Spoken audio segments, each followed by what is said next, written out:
И здравейте, приятели, аз съм Бошко Вокс и днеска с един мой приятел, много красив майката да еба.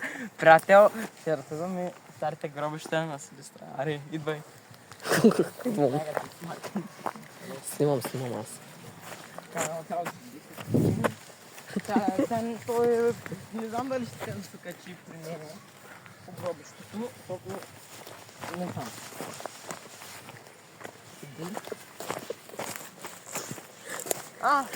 Еба. Виждали, тук има кърлежи, няма премина. Обръщай посоката, ще ме... Аре, бъркай с вагина. Виждали, тук има сперма. И какво да направи, да е пълна ли? Тялото й е тука. Я? Нещо намекваш ли ме? Маля ти, колко имам и наистина реална запис. Къде? Тук ми ще намърша. 1891 до 1971. Чай, а? Ари, биго, че ма кръли ще ми наебат. Ау, има хлебарка! Има хлебарка! Дай ми шибаната камера! На, снимай, ти има хлебарки, няма ми надам.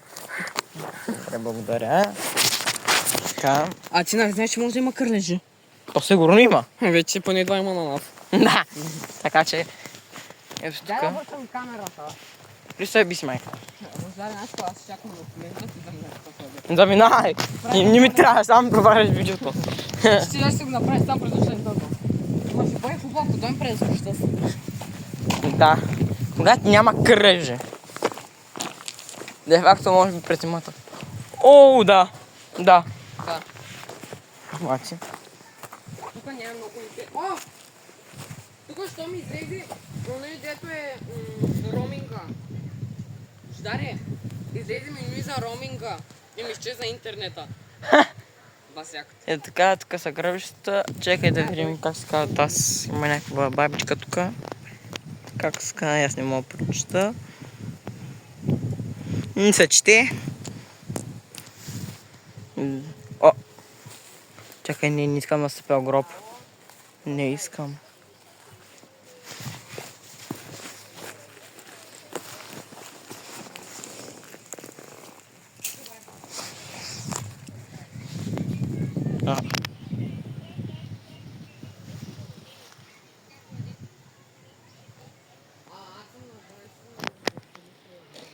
Охо! Чай, какво? Той да не е разровен гроб.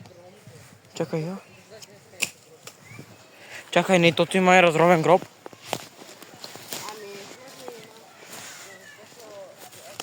Чакай. Ти разровен. Христо, разровен гроб! Ами имаш дронове.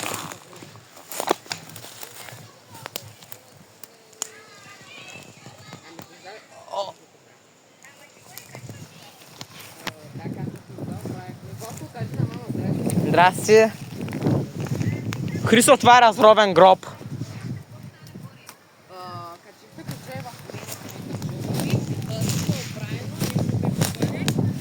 И хора, ами това ще бъде видеото. Видяхме разровен гроб. Сигурно може би после ще отида в тази сграда. Или другия път. И да. Ако знаете къде се намира, то се намира някъде до Дапа. Ето тук е даже граница с Румъния. Имаш полиция. Да, както чухте, моят приятел си беше включил роуминга. И така, това са старите гробища. Тук ще правят парк. Ако не са го направили до тогава, до другия ми епизод, ще направя втора част. Добре. От мен, чао!